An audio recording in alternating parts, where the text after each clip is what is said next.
जय हिंद दोस्तों। आज फिजिक्स का चैप्टर नंबर 4 स्टार्ट होने वाला है। इससे पहले 3 चैप्टर हमने कवर कर लिया है। प्लेलिस्ट में आप जाके देख सकते हैं। आइए चैप्टर नंबर 4 की चर्चा करते हैं। पाठ का नाम है विद्युत धारा का चुंबकीय प्रभाव। जो विद्युत धारा होता है उससे कुछ न कुछ चुंबकीय प्रभाव उत्पन्न होते हैं।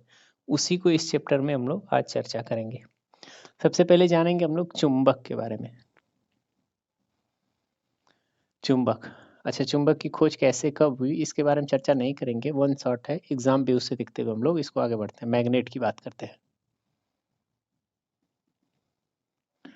ठीक, चुंबक क्या है? चुंबक वह पदार्थ है जो लौह से बनी वस्तु, लोहे या लौह से बनी वस्तु, लौह या लौह से बनी वस्तु को अपनी ओर क्या करे, आकर्षित करे। वही तो चुंबक होता है। ये जो चुंबक होता है ये दो प्रकार के हो सकते हैं। एक स्थायी चुंबक हो सकता है, स्थायी, एक अस्थायी चुंबक हो सकता है। कहने का मतलब है, इसको स्थायी जो चुंबक है इसको हम लोग प्राकृतिक चुंबक भी बोलते हैं, और अस्थायी चुंबक जो है इसको हम लोग कृत्रिम चुंबक बोलते हैं, आर्टिफिशियल मैग्नेट। और हाई नेचुरल है, यानी ये प्रकृति में पाया जाता है। जैसे इसका एग्जाम्पल हो सकता है नाल चुंबक, नाल चुंबक या छड़ चुंबक। ये सब एग्जाम्पल स्थायी चुंबक है, यानी इसके जो गुण होंगे, चुंबकीय प्रबलता होगी, बिल्कुल समान होगी प्रत्येक समय।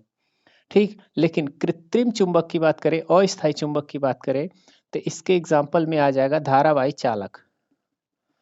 धारावाही चालक, कोई भी धारावाही चालक है तो उसके कारण, धारावाही चालक के कारण चुंबकीय क्षेत्र उत्पन्न होता है।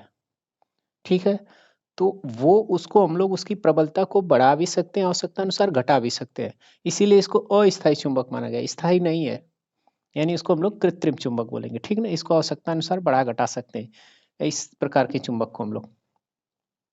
तो ये चुंबक था। अब चुंबक के हम अगर गुण की बात करें, पूछता है चुंबक के 4 गुण लिखिए।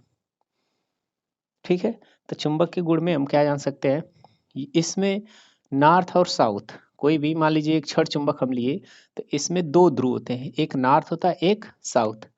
इसको हम लोग बोलते हैं उत्तरी ध्रुव, इसको बोलते हैं दक्षिणी ध्रुव।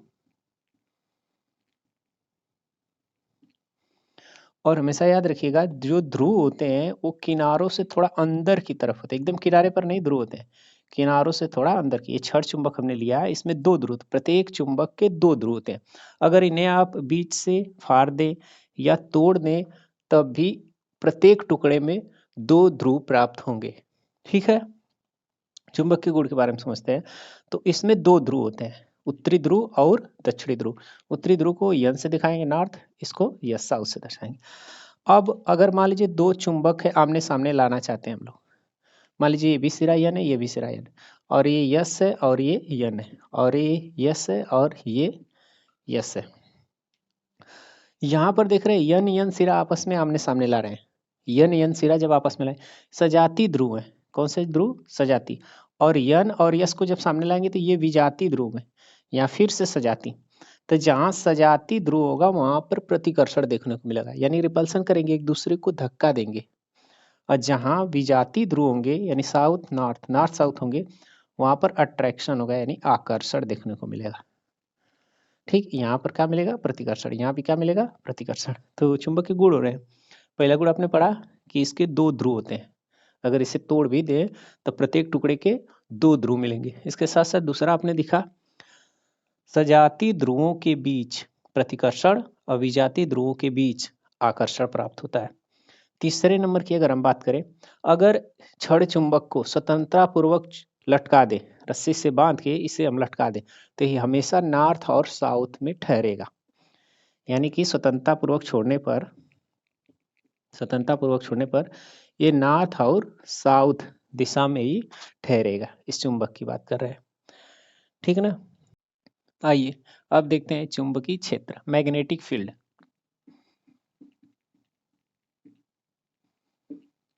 ये चुंबकीय क्षेत्र क्या होता है? किसी भी चुंबक, मान लीजिए हमारे पास एक चुंबक है, इस चुंबक के पास अगर हम कोई लोहे की वस्तु लेके आते हैं कुछ निश्चित स्थान पर आने पर ही उसमें आकर्षण देखने को मिलता है। ये नहीं कि किसी स्थान पर भी वो आकर्षित हो जाएगी, नहीं। एक निश्चित क्षेत्र में जब आएगा तब वो आकर्षित होता है लोहे का कण। वही क्षेत्र चुंबकीय क्षेत्र होता है। किसी चुंबक के चारों ओर का वह क्षेत्र जहाँ वह चुंबकीय प्रभाव का क्या कर सके, अनुभव कर सके, लोहे या लौह से बनी वस्तुओं को अपनी ओर क्या कर सके, आकर्षित कर सके। ठीक है, वही चुंबकीय क्षेत्र कहलाता है। और जो चुंबकीय क्षेत्र होता है उसको हम लोग बी से डिनोट करते हैं। चुंबकीय क्षेत्र को किससे दर्शाएंगे, बी से। और चुंबकीय क्षेत्र एक समान चुंबकीय क्षेत्र होगा तो उसको कुछ इस प्रकार से दिखाएंगे। परिवर्ती चुंबकीय क्षेत्र होगा तो किसी भी प्रकार से आप दिखा सकते हैं। परिवर्ती चुंबकीय क्षेत्र का मतलब वहां पर परिमाण और दिशा जो है बराबर नहीं होगी। परिमाण और दिशा बराबर होगी तो उसको हम बोलेंगे एक समान चुंबकीय क्षेत्र। ठीक है, अब बात आती है कि चुंबकीय क्षेत्र का हम लोग कैसे पता लगाएंगे कि यहाँ पर चुंबकीय क्षेत्र है कि नहीं है। तो चुंबकीय क्षेत्र का पता लगाने के लिए आपके पास एक उपकरण है, उसका नाम है कंपास, या फिर बोल सकते हैं इसको चुंबकीय सुई। चुंबकीय सुई कुछ इस प्रकार होता है, इसमें नॉर्थ और साउथ, इसमें दिशा दी रहती है, इधर ईस्ट हो गया, इधर वेस्ट। इसके नॉर्थ पॉइंट पर एक चुंबक लगा होता है, ये हमेशा नॉर्थ साउथ में ही ठहरा रहता है। पहले के युग में हम चुंबकीय सुई का यूज दिशा के रूप में प्राप्त करते थे, दिशा के रूप में हम लोग इसको यूज करते थे। ठीक है, चुंबकीय सुई का प्रयोग हम किस लिए कर सकते हैं, चुंबकीय क्षेत्र के रूप में। देखिए, कहने का मतलब है, मान लीजिए आपके पास यहाँ पर कोई चुंबक है, नॉर्थ और साउथ कोई चुंबक है, छड़ चुंबक। अब इस चुंबक के पास इस सुई को लाइए या छड़ चुंबक को सुई के पास लेके जाइए, तो आप इसमें हलचल पाएंगे, इसके सुई में विक्षेप पाएंगे, अर्थात इसके कारण इसमें डिस्टर्बिंग होती है। और जब डिस्टर्बिंग होगी इसकी सुई में तो हम समझ जाएंगे कि इसके आसपास चुंबकीय क्षेत्र है। तो चुंबकीय क्षेत्र का पता लगाने के लिए हम लोग किसका यूज करेंगे, कंपास सुई का यूज करेंगे। ठीक है ना। और चुंबकीय क्षेत्र के मात्रक की आगे हम चर्चा करेंगे, इसके सूत्र भी आगे चर्चा करेंगे। इसके साथ साथ हम आपको बता दें कि ये एक सदिश राशि है। कौन सी राशि है, सदिश। सदिश का मतलब जिसमें परिमाण और दिशा दोनों निश्चित हो, तो इसमें दोनों निश्चित होता है, इसलिए ये एक सदिश राशि है। क्षेत्र रेखाओं के गुण के बारे में देता है।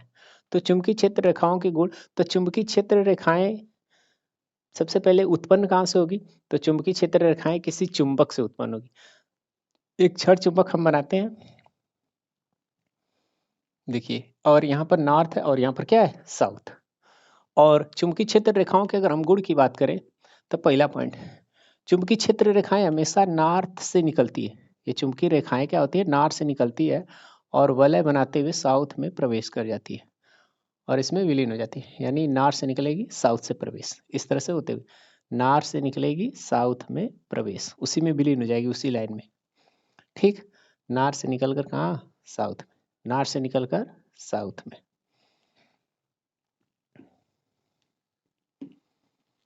ये इस तरह से निर्धारण है। तो एक चीज आप समझ गए कि जो चुंबकीय क्षेत्र रेखाएं हैं वो चुंबक के यन सिरे से निकलती है। यन सिरे से क्या होती है, निकलती है, और यस सिरे में क्या करती है, प्रवेश करती है।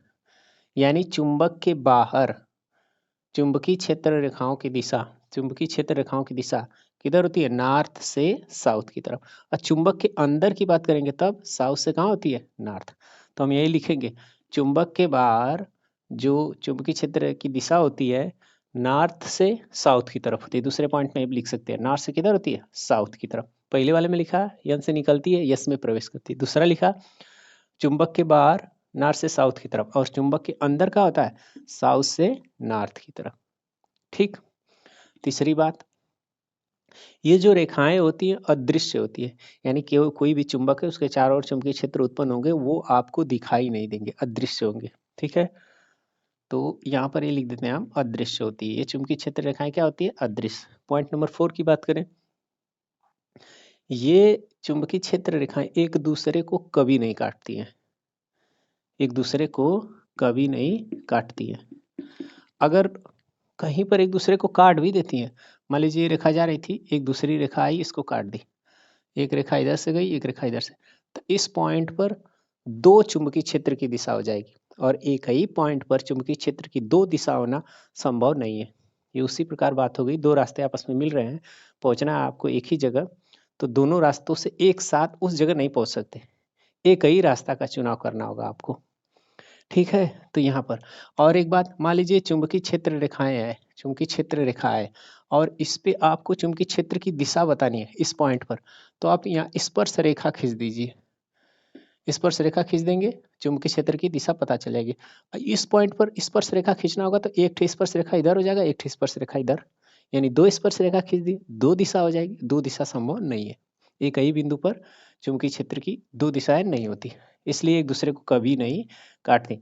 नंबर 5 पॉइंट, ये जहाँ पर चुंबकीय क्षेत्र रेखाएं पास पास होती हैं वहाँ प्रबल क्षेत्र होता है, आकर्षण जो होता है वहाँ पर बहुत प्रबल होता है, और जहाँ दूर दूर होती हैं ये क्षेत्र रेखाएं वहाँ पर वीक होता है, बहुत कमजोर होता है। ठीक ना, तो ये कुछ 5 पॉइंटें थी चुंबकीय क्षेत्र रेखाओं के गुण के बारे में। बात करते हैं धारावाही चालक।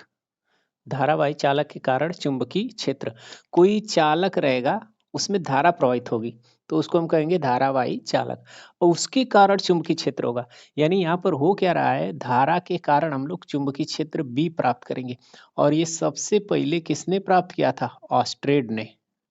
ठीक ना, ऑस्ट्रेट एक वैज्ञानिक थे, उन्होंने पता लगाया था कि विद्युत धारा से चुंबकीय क्षेत्र उत्पन्न किया जा सकता है। कहने का मतलब है वो एक प्रयोग कर रहे थे, अचानक इसकी खोज हुई। हुआ क्या कि जब एक तार था, तार के पास कंपास सुई रखे थे, जैसे ही तार से धारा प्रवाहित हुई कंपास सुई में उनके विक्षेप होने लगा। जैसे ही विक्षेप आया तो उनके मन में ये तर्क हुआ कि हम धारा तो तार में प्रवाहित कर रहे हैं, इस कंपास सुई में ये विक्षेप टेंशन क्यों हो रहा है। उसी वक्त इसकी खोज हुई। ठीक ना, यानी किसी भी धारावाही तार, जो आपके घर में तार होते हैं, वायर होते हैं, उसमें धारा प्रवाहित करते हैं तो उसके चारों ओर चुंबकीय क्षेत्र उत्पन्न होता है। वैसे बात करें तो चुंबकीय क्षेत्र और विद्युत क्षेत्र दोनों प्राप्त होते हैं, लेकिन ऑस्ट्रेड ने बताया था कि धारावाही चालक के कारण चुंबकीय क्षेत्र उत्पन्न होता है। ठीक ना, ऑस्ट्रेड के प्रयोग में ही बताया गया था। तो धारावाही चालक के कारण अगर चुंबकीय क्षेत्र उत्पन्न हो रहा है तो उसकी प्रबलता कितनी होगी। कोई तार है, इसमें धारा प्रवाहित करे, इसके चारों चुंबकीय क्षेत्र है, यानी उसके पास हम जाएंगे तो हमको तो नुकसान तो होगा ही, हम इससे कितनी दूरी पर हैं, उस पॉइंट पर कितना चुंबकीय क्षेत्र काम कर रहा है, इसका फार्मूला प्रयोगों के माध्यम से पता चला। ठीक है, जब प्रयोग किया गया तो प्रयोग के आधार पर क्या निकाला गया, किसी भी धारावाही चालक, पहले हम धारावाही चालक बनाते हैं। मान लीजिए धारावाही चालक तार आई, ठीक, चालक तार, चालक तार, और इसमें धारा प्रवाहित हो रही है आई। जब धारा प्रवाहित हो रही है आई तो ये छोटे छोटे सूक्ष्म अवयव से मिलकर बना होगा। कोई भी दीवार है तो दीवार छोटे छोटे ईंटों से मिलकर बनी होती, तो एक ठो ईंट ले जो लेंगे आप वो सूक्ष्म अवयव कहलाएगा। इसी प्रकार जो तार है पूरी एल लंबाई की बनी हुई है तो छोटे छोटे सूक्ष्म अवयव से मिलकर बनी होगी। यानी मान लेते हैं डी एल लंबाई है, एक जो अवयव है उसकी लंबाई कितनी है, डी एल। ठीक है, सूक्ष्म लंबाई के लिए डी एल लेते हैं, और यहाँ से इस तार से यानी धारा प्रवाहित हो रही है, ये थीटा कोण पर है, यहाँ से आर दूरी पर कोई बिंदु है, यहाँ पे कोई बिंदु पी है, और वहां पर आपको बताना है कि डेल्टा बी का मान कितना होगा। देखिए डेल्टा बी हमने लिखा है, बी का मतलब चुंबकीय क्षेत्र, डी लगा है क्योंकि सूक्ष्म अवयव है, तो सूक्ष्म अवयव के कारण सूक्ष्म चुंबकीय क्षेत्र होगा। पूरी लंबाई लेते हैं, पूरा बी लिखते हैं हम। ठीक है, उम्मीद है समझ गए होंगे। तो धारावाही चालक तार था, यहाँ से आर दूरी पर थीटा कोण पर कोई बिंदु पी है, यहाँ पर आपको बतानी है कि बी का मान कितना होगा। तो प्रयोग के आधार पर पाया गया कि जो डी बी है, ठीक ना, जो डी बी है वो धारा के समानुपाती होता है, ये जो धारा है उसके समानुपाती होता है। ये जो डी बी है वो सूक्ष्म अवयव जो लंबाई है उसके भी समानुपाती होता है। जो डी बी है वो उसकी कोण की ज्या के भी समानुपाती होता है। ये जो डीबी है वो उनके बीच की दूरी के वर्ग के व्युत्क्रमानुपाती होता है। अब इसका मतलब समझिए पूरा, 4 पॉइंट लिखा हमने। यानी कि अगर आप चालक तार में धारा का मान बढ़ा देंगे, धारा का मान जैसे ही बढ़ाएंगे यानी चुंबकीय क्षेत्र की प्रबलता क्या हो जाएगी, बढ़ जाएगी, और धारा का मान घटा देंगे तो चुंबकीय क्षेत्र की प्रबलता भी क्या हो जाएगी, घट जाएगी। समानुपाती का मतलब यही होता है, व्युत्क्रमानुपाती का मतलब उल्टा हो जाएगा। अगर उनके बीच की दूरी को हम बढ़ा देते हैं तो यहाँ पर ये मान क्या हो जाएगा, कम हो जाएगा। यानी दूरी बढ़ा देने से जो चुंबकीय क्षेत्र की तीव्रता होती है, प्रबलता होती है, वो कम हो जाती है। अगर दूरी कम कर देंगे तो ये प्रबलता क्या हो जाएगी, बढ़ जाएगी। उम्मीद है आप समझ पा रहे होंगे, ठीक है। और सूक्ष्म अवयव की लंबाई पर भी निर्भर करता है। सूक्ष्म लंबाई बहुत छोटा ले रहे हैं तो बी का भी मान बहुत कम होगा, अगर हम बहुत ज़्यादा ले रहे हैं तो इसका भी मान क्या होगा, ज़्यादा। समानुपाती का मतलब आप जानते रहे, ये वैल्यू बढ़ेगी तो ये भी बढ़ेगी उसी अनुपात में। व्युत्क्रमानुपाती का मतलब ये बढ़ेगा तो उस अनुपात में ये घटना शुरू हो जाएगा, ठीक है। ये वर्ग के अनुसार बढ़ेगा तो ये इस हिसाब से घटेगा। अब लेते हैं डीबी किन किन बातों पर निर्भर है। जो डीबी है वो निर्भर है किस पर, धारा पर, सूक्ष्म अवयव डीएल पर, और उनके बीच की कोण, हाई कोण। जैसे कोण को घटाएंगे बढ़ाएंगे बी का भी मान घटेगा बढ़ेगा, कोण पर भी निर्भर है। और आर के क्या है, व्युत्क्रमानुपाती है, ठीक। उपरोक्त से आप निकालें, ठीक ना, उस उपरोक्त निष्कर्ष से आप निकालें कि डीबी इन बातों पर ऐसे निर्भर है। जो ऊपर है समानुपाती, जो नीचे हो क्या है, व्युत्क्रमानुपाती। हम क्या करेंगे, इन दोनों को बराबर करना चाहते हैं। बराबर करने के लिए समानुपाती चिन्ह हटाएंगे और उसके लिए एक नियतांक लगता है, क्योंकि ये बराबर नहीं होंगे। चलिए डीबी बराबर, तो यहाँ पर नियतांक के रूप में म्यू नॉट बटा के 4 पाई लगता है into I dl sine theta upon R square होगा। यही फार्मूला है किसी भी बिंदु पर आर दूरी पर स्थित चालक तार से कितना डीबी का मान कम करेगा, इतना है। यहाँ पर ये आपको हमने बताया कि नियतांक है तो इसकी वैल्यू तो फिक्स होनी चाहिए। इसकी वैल्यू 10 घाते माइनस 7 होती है। कितनी होती है, 10 घाते माइनस 7। यहाँ पर म्यू नॉट अलग से नियतांक है जिसको निर्वात की चुंबकशीलता बोलते हैं। क्या बोलते हैं, निर्वात की चुंबकशीलता। इसका मान होता है 8.85 गुणे 10 पे घाते माइनस 12। ये नहीं जानना है। अच्छा, हमने कहा था कि आपको चुंबकीय क्षेत्र जो है ये एक सदिश राशि है, और कोई भी सदिश राशि है तो उसमें दो चीज आप जरूर दिखाना, उसके परिमाण को दिखाना और उसके साथ साथ उसकी दिशा को आप जरूर बताना। परिमाण तो हम बता दिए कि उसका फार्मूला ये होगा। उसकी दिशा कैसे डिसाइड करेंगे कि उसकी दिशा क्या है। इस पी पॉइंट पर इधर ले रहे हैं तो उसकी दिशा क्या होगी। मान लेते हैं आर दूरी पर पी पॉइंट हम यहाँ लेते हैं पी डैश, यहाँ पर इसकी दिशा क्या होगी, यानी किसकी, डीबी की दिशा। तो दिशा निकालने के लिए आपके पास दो नियम है। पहला दक्षिण हस्त अंगुष्ठ नियम, हस्त हस्त लिख सकते हैं, हस्त अंगुष्ठ नियम नियम। और दूसरा क्या है, मैक्सवेल का स्क्रू नियम, मैक्सवेल का स्क्रू नियम। अच्छा, दोनों नियम से आप दिशा बता सकते हैं, बी की दिशा क्या है। दक्षिण हस्त नियम और अंगुष्ठ नियम दोनों हम आपको बता देते हैं। देखिए मैक्सवेल का जो नियम है वो क्या कहता है, मैक्सवेल का नियम स्क्रू नियम है। स्क्रू का मतलब जो पेच होता है जिसको आप कसते हैं, ठीक है। तो आप स्क्रू मान लीजिए ये है, स्क्रू है, इसको आपको कसना है। तो कसने के लिए आप क्या करेंगे, मान लीजिए जिधर उसकी नोक है वो धारा की दिशा है। जिस इसकी नोक आगे अगर बढ़ेगी तो धारा की दिशा आगे, इसकी नोक पीछे बढ़ेगी तो धारा की दिशा क्या है, पीछे। यानी इसकी नोक की दिशा की तरफ अगर धारा को रख दें तो हमारा अंगूठा जिधर घूमता है वो चुंबकीय क्षेत्र की दिशा को बताता है। मान लीजिए देखिए, अगर हम इसको कुछ इस प्रकार घुमाएंगे तो स्क्रू हमारा आगे बढ़ेगा, आगे का मतलब धारा की दिशा ये होगी।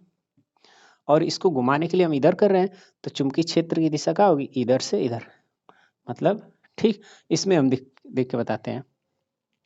एक बात, अगर बी की दिशा अंदर होगी तो उसको हम लोग क्या करेंगे, अगर बी की दिशा अंदर हो या बी की दिशा क्या हो, बाहर, तो उसके लिए हम क्या करेंगे, अगर बाहर होगी तो डॉट से दिखाएंगे, अगर अंदर की तरफ होगी तो क्या दिखाएंगे, क्रॉस की तरफ। इसको याद कैसे रखेंगे, मान लीजिए एक तीर के माध्यम से याद रखेंगे।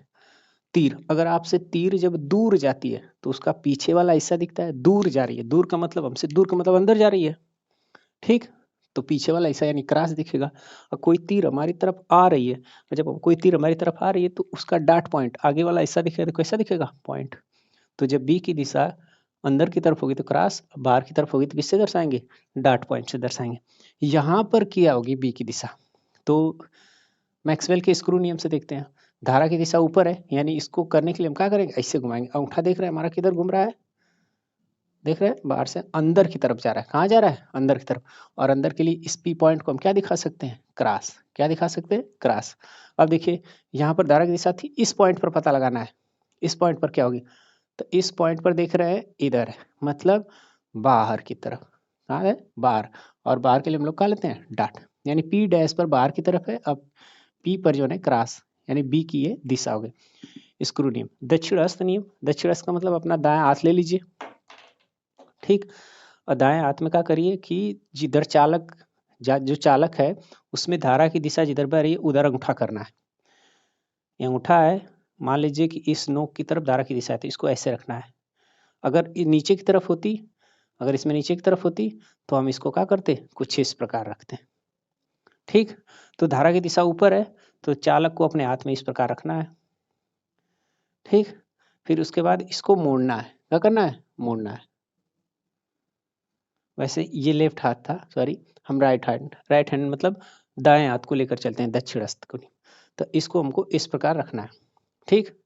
रखने के पश्चात हम क्या करेंगे, जिधर आपकी अंगुली मुड़ेगी, जिधर आपकी अंगुली क्या होगी, मुड़ेगी, वहीं बी की दिशा होगी। धारा की दिशा ऊपर है, वैसे मोड़ दीजिए तो इस प्रकार होगी, ठीक ना, बाहर से अंदर की तरफ। यही धारा की दिशा ऐसे होती तो हम लोग ऐसे कर लेते इसको, तो क्या होती, बाहर से अंदर की तरफ होती। यहाँ पर धारा की दिशा क्या है, ऊपर, धारा की दिशा ऊपर, अंगूठा ऊपर की तरफ कर लिए, कहाँ है, अंदर से बाहर। यानी जब इधर दिखाएंगे तो अंदर दिखा देंगे, इधर दिखाएंगे चालक के तो हम क्या दिखा देंगे, बाहर। ये दक्षिणहस्त और मैक्सवेल का स्क्रू नियम, दोनों के माध्यम से आप पता लगा सकते हैं कि चुंबकीय क्षेत्र की दिशा क्या है। और परिमाण के रूप में ये, इसमें क्या होता है कि आई का मान, डीएल का मान और थीटा का मान दे देता है, आर का मान दे देता है, अब बी का मान पूछ देता है। इसके साथ साथ ये दोनों नियम भी पूछ सकते हैं आपसे। करते हैं एक समान चुंबकीय क्षेत्र में धारावाही चालक पर बल। सबसे पहले बात करेंगे चुंबकीय जो क्षेत्र है वो एक समान चुंबकीय क्षेत्र का मतलब ये हुआ कि यहाँ पर उसके परिमाण और दिशा, यानी तीर के बीच की जो दूरी होगी बराबर होगी और उसकी दिशा भी क्या होगी, एक तरफ होगी। ये एक समान चुंबकीय क्षेत्र हो गया। चुंबकीय क्षेत्र किससे दर्शाते हैं, बी से एक सदिश राशि है तो इसके ऊपर हम तीर भी दे सकते हैं। सदिश राशि का पहचान है, उसके ऊपर क्या लगा रहेगा, तीर लगा रहेगा। तो एक समान चुंबकीय क्षेत्र हो गया। एक समान चुंबकीय क्षेत्र में कोई चालक रखा है और चालक कैसा है, धारावाही। तो धारावाही चालक को हम रख देते हैं यहाँ पर, ये कोई चालक है मान लीजिए, और इसकी लंबाई मान लेते हैं यल है, ठीक। इस चुंबकीय क्षेत्र यानी बी से कितने कोण पर है, थीटा कोण पर है, और इसमें धारा आई प्रवाहित हो रही है। तो हेडिंग के हिसाब से एक समान चुंबकीय क्षेत्र में धारावाही चालक हो गया।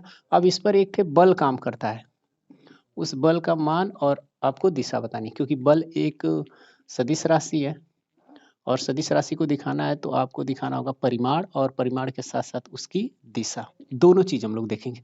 तो एक समान चुंबकीय क्षेत्र में अगर कोई धारावाही चालक है तो धारावाही चालक पर होगा क्या कि प्रयोगों के माध्यम से ये पता लगाया गया कि लगने वाला जो बल होता है वो समानुपाती होता है धारा के, और धारा के समानुपाती होता है लगने वाला बल, और जो लगने वाला बल होता है बी के समानुपाती होता है।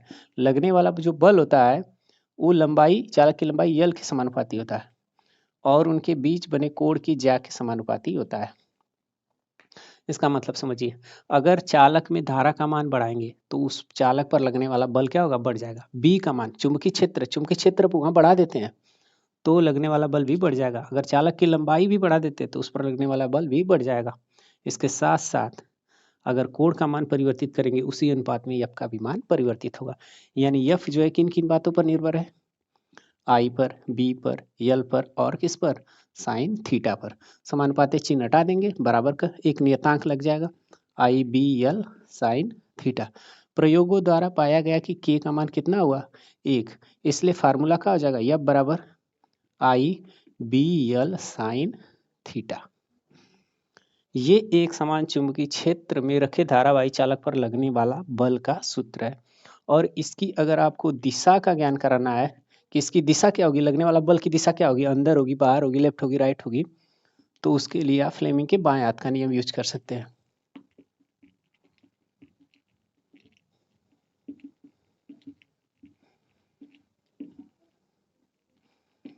यानी कि एक समान चुंबकीय क्षेत्र में धारावाही चालक पर अगर बल का मान निकालना है तो फ्लेमिंग के बाएं हाथ के नियम से आप क्या कर सकते हैं, निकाल सकते हैं। अब फ्लेमिंग का बाएं हाथ नियम अलग से हेडिंग आ गया, इसको समझते हैं कि फ्लेमिंग के बाएं हाथ का नियम क्या होता है। फ्लेमिंग के बाएं हाथ का नियम की अगर हम बात करें तो सबसे पहले हम बायां हाथ लेते हैं अपना और इसको कुछ इस प्रकार रखेंगे, ठीक ना, बनाते हैं।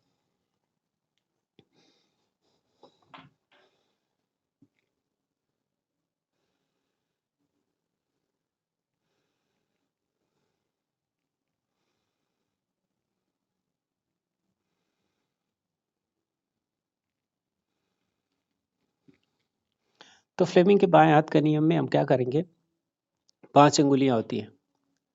5 अंगुलियों में इसका नाम अंगुष्ठ है, तर्जनी है, मध्यमा है, अनामिका है और ये क्या है, कनिष्ठा। कनिष्ठा, अनामिका, मध्यमा, तर्जनी और कौन है, अंगूठा। इसमें से केवल आपको 3 अंगुली ही लेनी है, क्योंकि इसमें मान कितने हैं, एक यफ का मान लेना है, एक यहाँ पर बी का मान लेना है और एक कौन लेना है, धारा का मान। 3 ही पॉइंट को आपको इन अंगुलियों पर रखना है। तो इनको कुछ इस प्रकार से रखना है कि ये परस्पर लंबवत हो। परस्पर लंबवत का मतलब इनके बीच कोण 90 डिग्री बने। इस अंगुली और इस अंगुली के बीच देख रहे हैं कोण 90 डिग्री, इसके इसके बीच भी 90 डिग्री है और इसके इसके बीच भी आप क्या देख पा रहे हैं, 90 डिग्री का कोण है। तो फ्लेमिंग के बाएं हाथ का नियम क्या कहता है, फ्लेमिंग का बाएं हाथ का नियम ये कहता है कि यदि हम अपने बाएं हाथ के अंगूठा, तर्जनी, मध्यमा को परस्पर लंबवत इस प्रकार फैलाएं, मतलब इस प्रकार फैलाना है कि परस्पर लंबवत हो, तो यदि इसमें ये बी की दिशा, तर्जनी बी की दिशा को दिखाए और मध्यमा धारा की दिशा दिखाए, तो अंगूठा चालक पर लगने वाली बल की दिशा को बताता है। यही फ्लेमिंग के बाएं हाथ का नियम है। यदि हम अपने बाएं हाथ के अंगूठा, तर्जनी, मध्यमा को परस्पर इस प्रकार फैलाएं कि यह लंबवत हो, तो यदि तर्जनी बी को दिखाए, मध्यमा आई को दिखाए, तो चालक पर लगने वाला बल की दिशा दिशा अंगूठा दिखाएगा। ठीक है, इस प्रकार से हम दिखा सकते हैं, ठीक ना। यही फ्लेमिंग के बाएं हाथ का नियम था। आइए उस पर कुछ हम लोग एक्सरसाइज कर लेते हैं। मान लीजिए यहाँ पर ये बी की दिशा हो गई और ये आई की दिशा, ये बी की दिशा हो गई और ये आई की दिशा, ये बी की दिशा हो गई और ये आई की दिशा। अब आपको बताना है कि लगने वाला बल किधर होगा। हाई चालक था, चालक पर धारक दिशा इधर है, चालक है धारक दिशा ऊपर है, चालक है धारक की दिशा इधर है। आपको बताना है इस पर लगने वाला बल का दिशा किधर है। इस पर आप रखिए अंगुली पे, देखिए इस पर बी, तो बी हम बी की तरफ कर लिए, धारा धारा ये है तो धारा ऊपर है तो धारा को ऊपर कर देंगे। लगने वाला बल कहाँ है, अंदर। लगने वाला बल कहाँ हो गया, अंदर हो गया। ठीक, इस प्रकार से हम लोग डिसाइड करेंगे। चलिए इस पॉइंट पर आपको बताना है धारा की दिशा कहाँ है, नीचे, बी की दिशा उधर है, बाएं दाएं। ठीक, तो बी की दिशा में हम लोग इस अंगुली कर लेंगे, धारा की दिशा में इस अंगुली करना, नीचे कर लेंगे। लगने वाला बल कहाँ है, बाहर की तरफ। किधर है, बाहर। अब इसमें देखिए बी की दिशा पहले एडजस्ट करिए, बी और आई को एडजस्ट कर लेंगे, अंगूठा जिधर जाएगा बल की दिशा होगी। आई की दिशा, आई की दिशा तो ये है, बी की दिशा, बी नीचे है और धारा इधर है। लगने वाला बल कहाँ है, अंदर। देखिए ये धारा की दिशा हो गई, लगने वाला बल नीचे है, अब बी नीचे है और लगने वाला बल कहाँ होगा, अंदर होगा। ठीक, और एक चीज मान लीजिए ये बी की दिशा है, ये बी है, धारा की दिशा इधर है।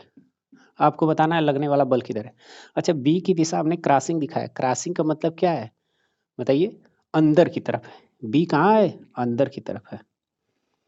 क्रॉस का मतलब ये नहीं हुआ, बी कहाँ है, बी की दिशा अंदर की तरफ। तो बी की दिशा ये दिखाता है तो अंदर कर लिए, धारा की दिशा ये है तो लगने वाला बल कहाँ होगा, चालक पर, ऊपर होगा। एफ जो होगा वो कहाँ होगा, ऊपर होगा। अब चलिए डॉट डॉट पॉइंट से दिखाते हैं। ठीक है, अब इसमें धारा की दिशा हमने नीचे कर दिया। अब आपको बताना है इस चालक पर लगने वाले बल की दिशा क्या होगी। ये बी की दिशा कहाँ है, अंदर है, अंदर नहीं बाहर की तरफ है, सॉरी, क्योंकि डॉट पॉइंट से।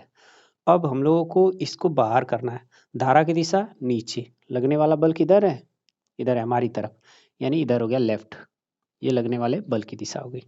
ठीक, इस प्रकार से फ्लेमिंग के बाएं हाथ का नियम हम लोग क्या करते हैं, यूज करते हैं। और फ्लेमिंग के जो बाएं हाथ का नियम है, इस पर हम लोग विद्युत मोटर देखेंगे हम लोग। ठीक है, विद्युत मोटर किस सिद्धांत पे काम करता है, तो विद्युत मोटर फ्लेमिंग के बाएं हाथ के नियम से काम करता है।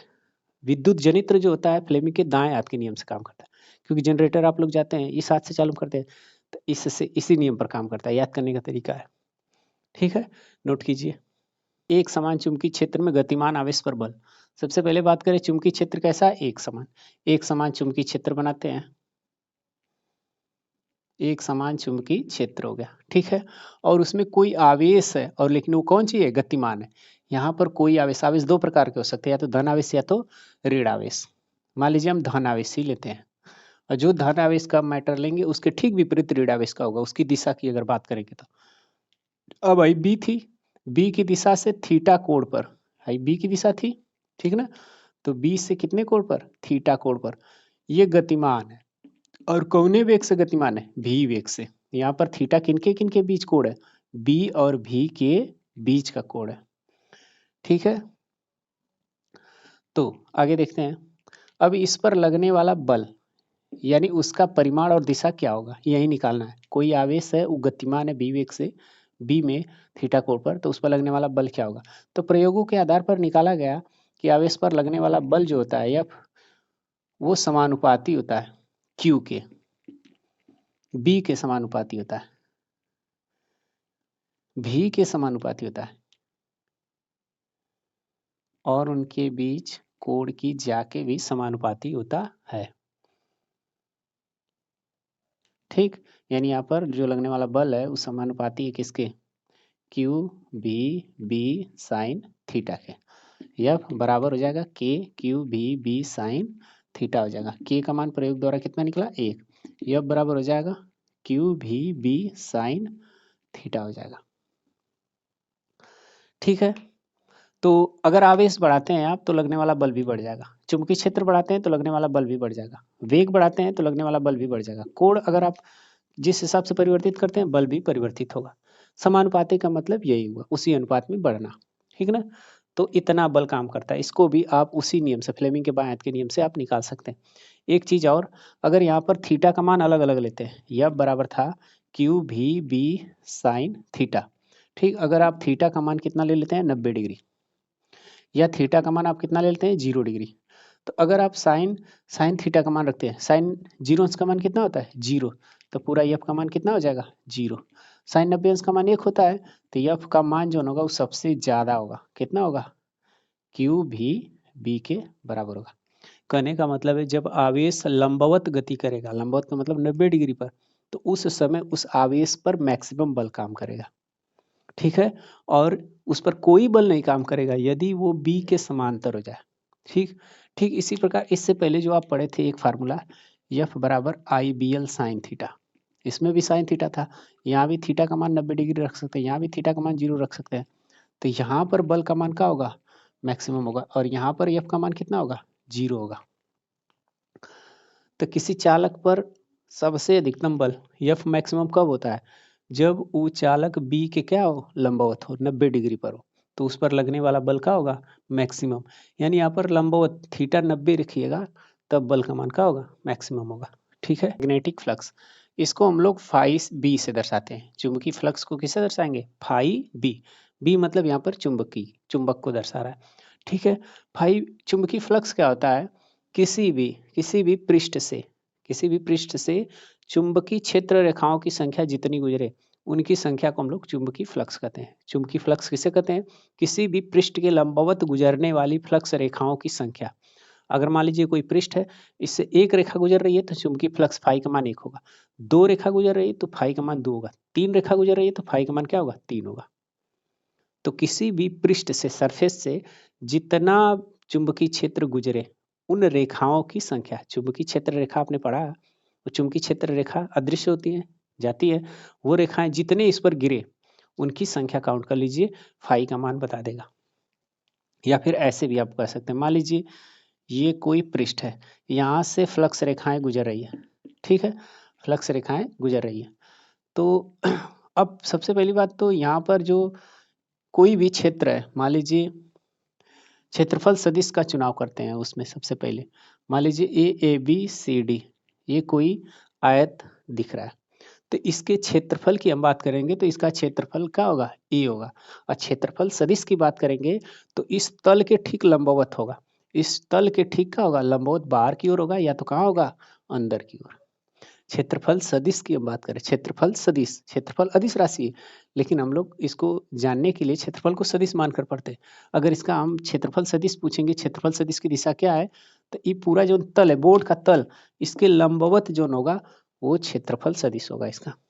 तो अगर इसके क्षेत्रफल सदिश की हम बात करें तो इसके क्या होगा, लंबवत होगा। अगर वो बिल्कुल इसके समांतर गुजर रहा है तो फाई बराबर हो जाएगा बी ए, बी ए। अगर वो किसी कोण पर गुजर रहा है, वहीं किसी कोण पर गुजर रहा है, किससे, इसके क्षेत्रफल सदिश से, ठीक है, क्षेत्रफल सदिश से किसी कोण पर गुजर रहा है, थीटा कोण पर, तो फाई बराबर हो जाएगा बी ए कॉस थीटा हो जाएगा, ठीक है। तो यहाँ ए फाई का फार्मूला होगा, फाई बराबर क्या होता है, बी, फाई बराबर बी। बी क्या है, चुंबकीय क्षेत्र, ए क्या है, वो क्षेत्रफल सदिश है, ठीक है। नोट कीजिए, ये चुंबकीय फ्लक्स था। कि क्षेत्र बी का मात्रक बताइए। बी का मात्रक, किसी भी राशि का, किसी भी भौतिक राशि का अगर आपसे मात्रक पूछता है तो सबसे पहले ये डिसाइड करिए कि वो किस सूत्र में पाया जाता है। जिस सूत्र में पाया जाता है उसको सामने रख के पक्षांतर करके आप निकाल सकते हैं उसके मात्रक को। आइए देखते हैं, जैसे मान लीजिए बी किस किस फार्मूले में मिला। पहला फार्मूला हम लोग देखते हैं, यह बराबर आई बी एल साइन थीटा, इसमें मिला है। इसके बाद दूसरा, एफ बराबर क्यू भी बी साइन थीटा, इसमें मिला है। तीसरा, फाई बराबर बी ए बी, इसमें मिला है, ठीक ना। इन तीन सूत्र में आपको मिला। इसके साथ साथ एक और फार्मूला है, बी बराबर म्यू नाट बटा के 4 pi into I D L sine theta upon R square. चार फार्मूले में प्राप्त है। चारों फार्मूला से चार सूत्र, आप चार सूत्र से आप लोग चार मात्रक निकाल सकते हैं, ठीक ना। इससे अगर हम निकालना चाहेंगे बी का मात्रक तो सभी को पक्षांतर करेंगे, जैसे बी का मान निकालते हैं वैसे मात्रक भी निकालते हैं, इसको इधर पक्षांतर करेंगे। याद रखिए, जितने भी साइन कॉस टेन है ना, जितने भी त्रिकोणमिति मान है उनकी विमा या मात्रक नहीं होते। 1 2 3 4 जितने भी उनके विमान नहीं होते, मात्रक बीमा नहीं होती। चर घातांकी ई पावर एक्स, ठीक, इन सब के कोई मात्रक और बीमा नहीं होते। बीमा 11 पर आ जाएगा। इसमें पक्षांतर करिए, साइन थीटा छोड़ दीजिए, आई और यल इधर आ जाएगा। तो बी बराबर क्या हो जाएगा, बी बराबर आई एफ बटा के आई और यल। अब बी का मात्रक निकालना है तो एफ का मात्रक लिखना होगा, आई का लिखना होगा, यल का लिखना होगा। एफ का मात्रक न्यूटन बटा के, आई का मात्रक एम्पियर और लंबाई का मात्रक मीटर। लो, एक ठे मिल गया। बी का मात्रक न्यूटन प्रति एम्पियर मीटर, ठीक है। इससे निकालते हैं बी का मात्रक, बाकी को 75 करेंगे तो बी बराबर हो जाएगा, बी बराबर एफ बटा के क्यू भी। तो एफ का मात्रक न्यूटन, बल का मात्रक न्यूटन, और न्यूटन की जगह आप क्या लिख सकते हैं कमेंट में जरूर बताइएगा, ठीक है। क्यू, क्यू का मात्रक आवेश है, आवेश का मात्रक क्या होता है, कूलाम। हाई वेग है, वेग का मात्रक क्या होता है, मीटर प्रति सेकंड, सेकंड ऊपर चला जाएगा, यहाँ पर सेकंड लिख देते हैं, न्यूटन सेकंड प्रति कूलाम मीटर, ठीक है। ये भी मात्रक हो सकता है। इसके आधार पर देखते हैं, बी का मान निकालना है तो फाइव बटा का हो जाएगा, ए हो जाएगा, फाइव बटे ए। अच्छा, जो हम लोग इससे पहले फाइव फ्लक्स पढ़े, ये जो फ्लक्स था, फ्लक्स का जो मात्रक होता है, चुंबकीय फ्लक्स का जो मात्रक होता है वो होता है वेबर। क्या होता है, वेबर। इसको हम डब्ल्यू बी से दर्शाते हैं। तो फ्लक्स का मात्रक वेबर हो जाएगा प्रति, हाई क्या है, क्षेत्रफल, वेबर प्रति मीटर स्क्वायर हो जाएगा, ठीक है। वेबर प्रति मीटर स्क्वायर किसका मात्रक है, बी का ही मात्रक है। इससे देखते हैं हम लोग, हाई नियतांक है, नियतांक का मात्रक आपको नहीं लिखना है, ठीक, इसको कर देंगे। तो बी का मात्रक निकालना है तो एम्पियर, एम्पियर को ए से दर्शा देते हैं direct. High D L, D L मतलब लंबाई है, लंबाई का मात्रक मीटर, और थीटा कोई मात्रक नहीं होगा। हाई मीटर का होगा स्क्वायर, मीटर से मीटर कट गया, एम्पियर प्रति मीटर, ठीक है, एम्पियर प्रति मीटर। और इसके भी मात्रक अगर आप जानना चाहते हैं तो इसका मात्रक टेस्ला भी होता है, ठीक है, टेस्ला। चुंबकीय क्षेत्र का मात्रक टेस्ला, टी होता है। और इसके साथ साथ गॉस भी होता है। क्या होता है, गॉस, ठीक है, नोट कीजिए। बात करते हैं फैराडे का चुंबकीय प्रेरण संबंधी नियम। ये चुंबकीय प्रेरण क्या होता है, चुंबकीय प्रेरण का मतलब ये होता है जब किसी कुंडली के पास, कुंडली का मतलब होता है, मान लीजिए कोई प्लेट ले लीजिए, उस पर तार लपेट दीजिए, तार लपेट देंगे तो एक सिरा हो जाएगा, ये दूसरा सिरा हो जाएगा। ठीक है, ये आपको कुंडली प्राप्त हो गई। ठीक, और इसमें गैल्वेनोमीटर आप लगा दीजिए। गैल्वेनोमीटर लगाकर जब इसके पास किसी चुंबक को लेके जाएंगे, है गैल्वेनोमीटर है, यहाँ पर गैल्वेनोमीटर मतलब धारा को संसूचित करता है। धारा का मान अगर इसमें उत्पन्न होगा तो ये इसमें विक्षोभ आ जाएगा सुई में। ये हमेशा 0 डिग्री पर रहता है। अगर धारा की दिशा इधर होगी तो इधर होगा, धारा की दिशा इधर होगी तो इधर होगा। ठीक, इसमें विक्षेप आएगा। तो जब किसी कुंडली के पास किसी चुंबक को हम लेके जाते हैं, तो चुंबक को लेके जाने पर देखिए चुंबकीय क्षेत्र यहाँ से निकलेगा। जब चुंबक यहाँ पर रहा होगा तो यहाँ से कितने फ्लक्स गुजर रहे होंगे, क्षेत्र रेखाएं अगर फाई का मान 1 आ रहा होगा, फिर जैसे जैसे इस चुंबक को इसको स्थिर रखेंगे, स्थिर रख के इसको पास लेके जाएंगे, तो फाई का मान बदलता जाएगा, 2 3 4 इस तरह से बढ़ता जाएगा। ठीक है, जब किसी स्थिर कुंडली के पास किसी गतिमान छड़ चुंबक को लेके जाते हैं तो क्या होता है, फ्लक्स में परिवर्तन। देखो परिवर्तन हो रहा है, 1 2 3 4। फ्लक्स का मतलब होता है इस पृष्ठ से गुजरने वाला बल रेखाओं की संख्या, चुंबकीय बल रेखाओं की या क्षेत्र रेखाओं की संख्या, तो बदल रहा है। अगर इस चुंबक को दूर लेके जाएंगे तो वही घटना शुरू हो जाएगा। पास ले जाकर रख देंगे तो दस्ट होगा, फिर उससे दूर लेके जाएंगे तो कम होता जाएगा। तो ये फ्लक्स परिवर्तन होता है। और जब फ्लक्स परिवर्तन होता है तो इस कुंडली में क्या उत्पन्न हो जाता है, प्रेरित विद्युत वाहक बल उत्पन्न हो जाता है। प्रेरित विद्युत वाहक बल को ई से दर्शाते हैं, और इसी के कारण इसमें प्रेरित धारा उत्पन्न हो जाती है। विद्युत धारा और प्रेरित धारा में अंतर होता है। प्रेरित धारा का मतलब है जो धारा आप उत्पन्न कर रहे हैं, जो साधारण धारा होती है वो होती है विद्युत धारा। ठीक है, जो आप उत्पन्न कर रहे हैं प्रेरित धारा, इसके कारण इसमें विक्षेप आ जाता है। इसी परिघटना को हम लोग बोलते हैं चुंबकीय प्रेरण। यानी अब हम लोग क्या करेंगे, बी से आई प्राप्त करेंगे। आई से बी प्राप्त कर चुके हैं।